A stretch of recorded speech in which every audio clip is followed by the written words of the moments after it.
Civil Media. Thank you, Mr. Chairman, and dobro den za vas. I'm very happy to be back. I really enjoy to come here to this very famous Holocaust Memorial Museum, where we had many similar events, and I'm really happy to be here again. Mr. Chairman, you started by defining Holocaust distortion, which is a very good start, so maybe I may now define what anti-Semitism is, as I will explain to you why I do this. Anti-Semitism is a certain perception of Jews which may be expressed as hatred towards Jews. Rhetorical and physical manifestations of anti-Semitism are directed towards Jewish or non-Jewish individuals and or their property, toward Jewish community institutions and religious facilities.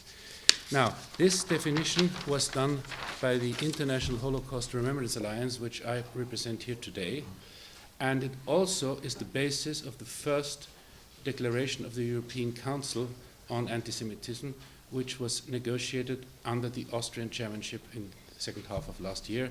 And as I was part of this negotiating team, I can tell you it was not easy to negotiate it. So, and this declaration it was not by happenstance that we did it under the Austrian presidency, but we did it parallel to the Fundamental Rights Agency of the European Union, which at the same time issued their second survey on discrimination and hate crimes against Jews. And maybe I can quote a few events and a few statements, a few analyses out of this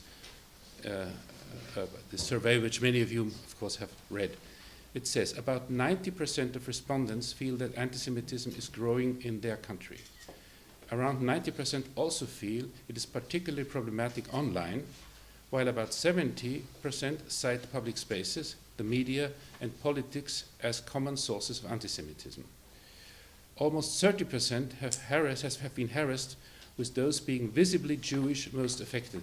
Now, personally, I don't like this word, visibly Jewish. It's a very general aspect, and I feel one should have chosen a more personal aspect.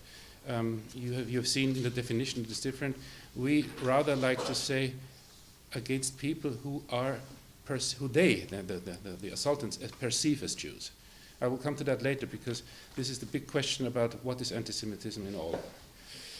Now, what else does this survey say?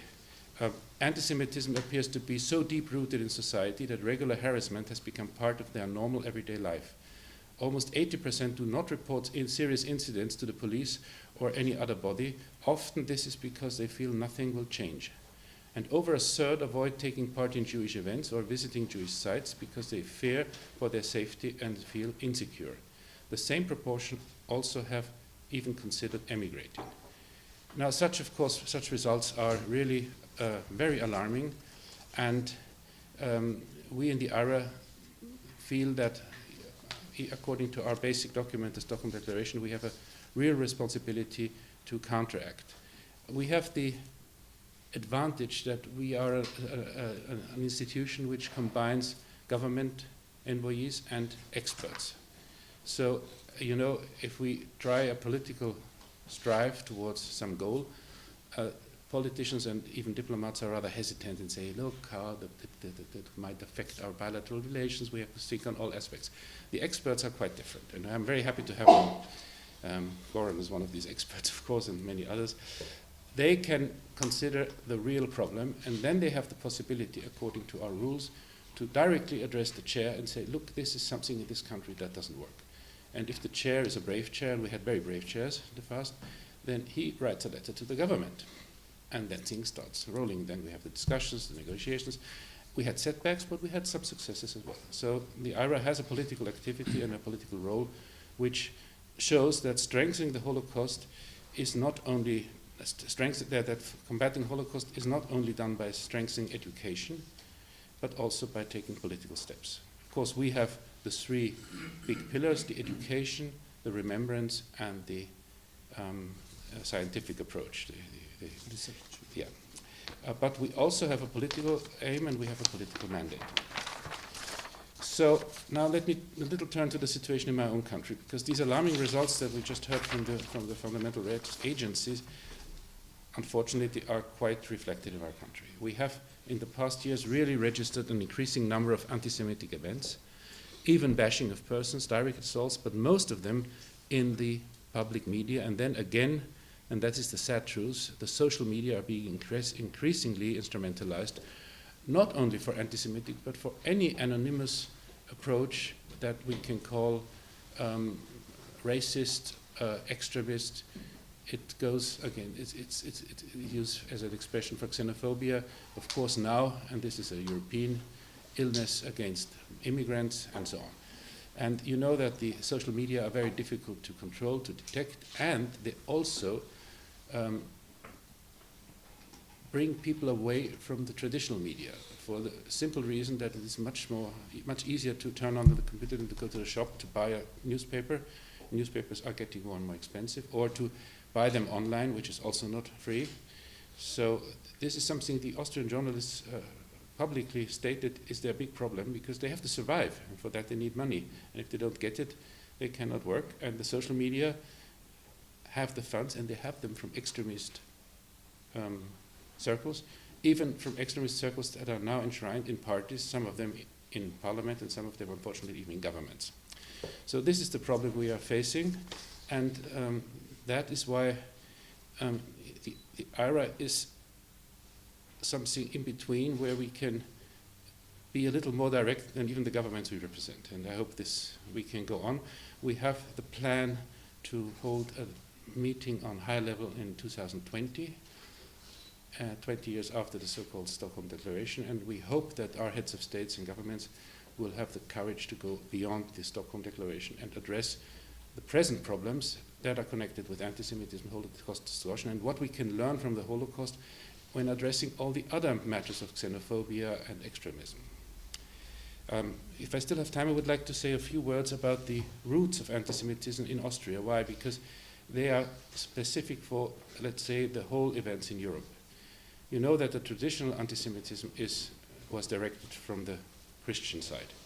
It was in Europe, it was the Catholic Church, in Austria especially, but it was also the Protestant Church.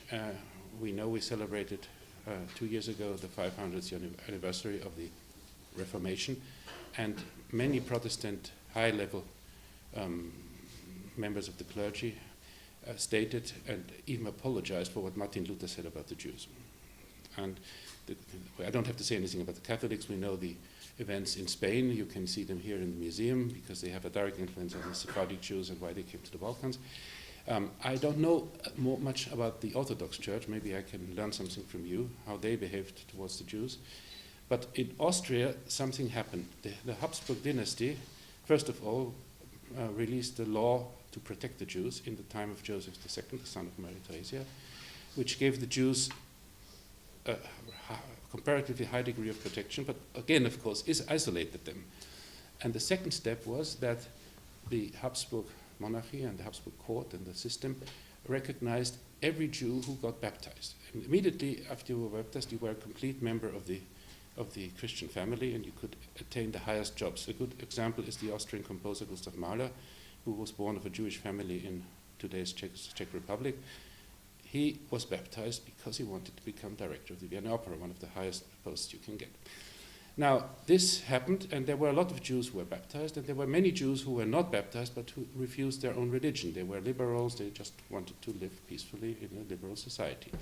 And then there was the mayor of Vienna, who was a founding member of the Austrian Christ Democrats, you can say, called Lueger, and he was a radical anti-Semite, and he joined forces with other theoreticians who devised the plan of the racial anti-Semitism. He said, I cannot tolerate that the emperor has Jews baptized and they are running our hospitals, our universities. This is impossible. I say who is a Jew and not he. And he developed a racial plan which somehow became the basis of the later Nuremberg laws. So you can define a Jew by the Jewish religion, which means a Jew is born by a Jewish mother. You can define it by the traditional feeling that they still feel to be a Jew, but they don't want, they reject the religion. But the racism was born in Austria in that time, and this is the perception that, from my childhood and experience, is still there. If somebody is a Christian, he's still a Jew. And then I ask him why. Oh, he's half a Jew, which is a Nazi expression. It's not, yeah, because his father was Jewish. I said, look, if his father was Jewish, he's not a Jew. Ah, what about that? So, and most of these people don't even know Jews. They never saw a Jew, they never met a Jew. So this is the problem we are facing. It's very complex, and I don't have the time to go into that, but maybe we can do it in the discussions. We had to, when we devised this anti-Semitism definition, of course, give some guidance. And the guidance, we have many paragraphs where we try to explain what is anti-Semitism, what is not. One of these paragraphs deal with the problem of Israel. What is anti-Zionism, what is anti-Semitism? Why is every anti-Zionist not automatically an anti-Semite and so on? This, of course, caused the problems that let us fail the adoption. Because you can remember, I don't have to go into this, but it was very clear. It was very complicated. We finally sought the compromise that we said the definition which I read to you now is what we adopt, of course, which is the definition. It's a working definition anyway, it's not legally binding. And the rest of it is guidance for those who implement it. And with this we passed. And fortunately, we also passed it in the Council of Europe, and in the Council of the European Union. A year before, it was passed by the European Parliament. And many countries, about 11, have now adopted it, among them also Bulgaria, also Macedonia, Great Britain, Austria, many others. And we hope for more adoptions, which means, of course, this is not legally binding because the whole IRA is not legally binding, but it means you have to use it, and you can use it for education, not only for schools, but also for educating executive officers in the police, which is very important, and judges. You cannot imagine what ideas some state attorneys and judges have on dealing with Holocaust discussion and anti-Semitism. Of course, the situation is different in different countries because some countries have binding laws to counter Holocaust discussion, as Austria or Germany or France, and others, especially in the Anglo-American room, have no such laws because they say the law of the principle of freedom of expression is the highest, and you cannot. So you can officially talk about Holocaust distortion in America, you will not be persecuted. But once you come to Austria, you might be persecuted. Civil Media